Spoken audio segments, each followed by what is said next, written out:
clicking sounds, sounds that reveal the presence of radioactive rays. The instrument, a Geiger counter, is converting radioactivity into sounds we can hear. This radioactivity is coming from a small piece of radioactive material inside this plastic cylinder. The small amount of radioactivity coming from the cylinder is harmless. The luminous dial on this watch also gives off radioactive rays, which we hear on the Geiger counter. Even when there's no radioactive material near, the Geiger counter continues to click. This is caused by cosmic radiation that continually bombards us from outer space. But we don't get enough cosmic radiation to harm us. Today, atomic scientists produce radioactivity in large amounts. Radioactivity and radioactive materials have many peacetime uses. But we know, too, that they can be used harmfully, as in atomic bombs. The chance of your being hurt by an atomic bomb is slight. But since there is a chance, you must know how to protect yourself. To protect yourself, you have to know what the bomb does. Besides blast, there's radioactivity and heat. Can we protect ourselves from these? These children are protected. Concrete walls help stop radioactivity. Any wall stops the heat. The heat scorches the house, but does not harm the children. Any solid gives some protection. The thicker it is, the better. We have the national defenses to intercept an enemy, and we all form a team to help each other through emergencies. You are on that team. So is your family, each member of it. And in your community, every doctor, fireman, every policeman and nurse, every lineman and operator, every civil defense worker, in fact, every community employee is ready to help you if you need him. So your community is prepared for emergencies and ready to help other communities.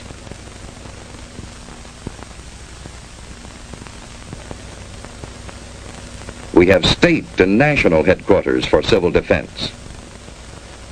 And your city has a civil defense corps. We have a warning system and a system of defense.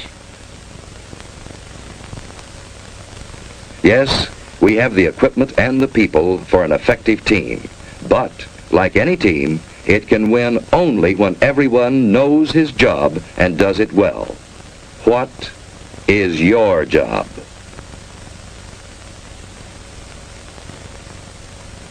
What if a warning siren sounds? What should you do? Look for cover, the nearest cover. Don't try to make it home unless home is the nearest place to go.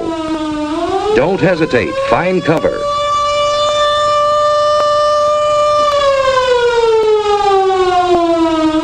Everyone is in on this. Strangers will understand. Finding shelter quickly may save your life. If you can't get into a house, get behind a wall or a steep embankment on the side away from the city. Civil defense teams will go into action immediately. If you're home, you've work to do.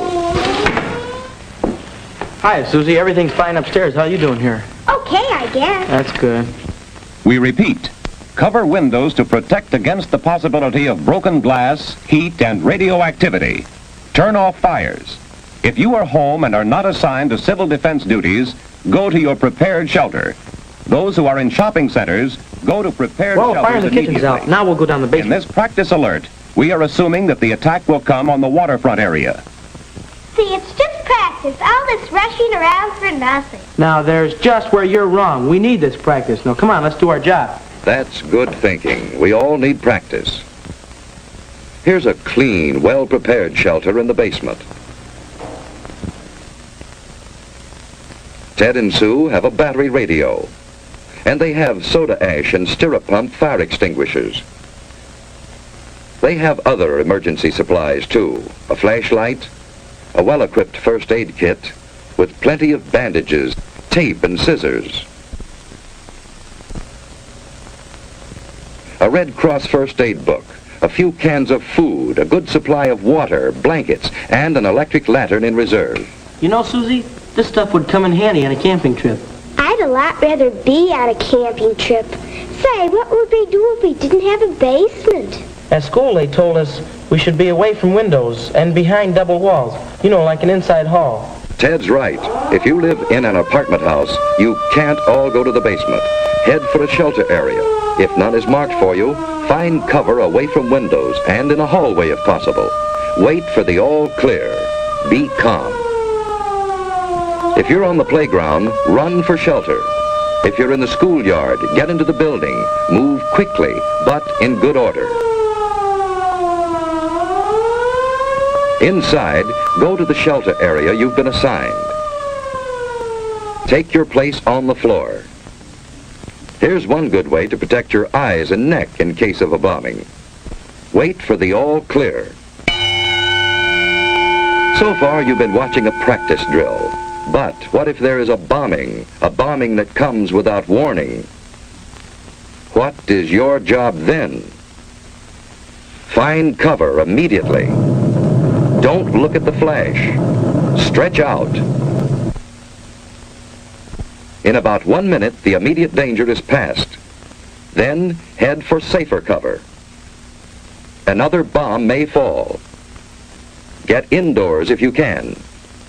Shed your outer garments. They may have radioactive particles on them. If you're home, take shelter and stay down for about 1 minute. By then, the danger from radioactivity, heat, and blast have passed. Protect your eyes and neck. Let's get things shut up. Sue found shelter under her bed.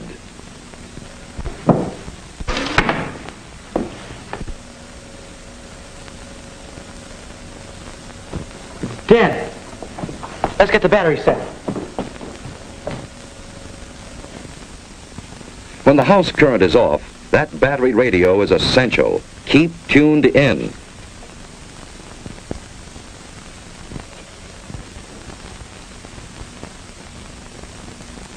The airburst of 3:01 p.m. was zeroed on Union Station. Heavy damage extends from about 14th Street north to as far south as the waterfront. You know, we're lucky. That blast was miles Stay from there. undercover unless you have civil defense to... I've just been handed a bulletin. There's been an underwater burst at the waterfront. Water thrown up by the bomb is falling as mist and rain, and it is radioactive. Avoid radioactive mist and What rain. does he mean which by the wind is blowing south from the river. radioactive mist? All According to what residents Dad give the said, necessary the radioactivity gets into the mist and rain. Further instructions. And if the mist or rain gets on you, it's apt to make you very sick. What would you do about it? I'd scrub thoroughly with a detergent and water. What's a detergent? It's something like Mom uses when she washes dishes and clothes. Don't drink tap water. It may be contaminated.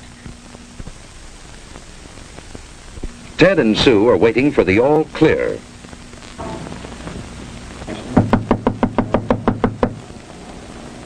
I'll see who it is.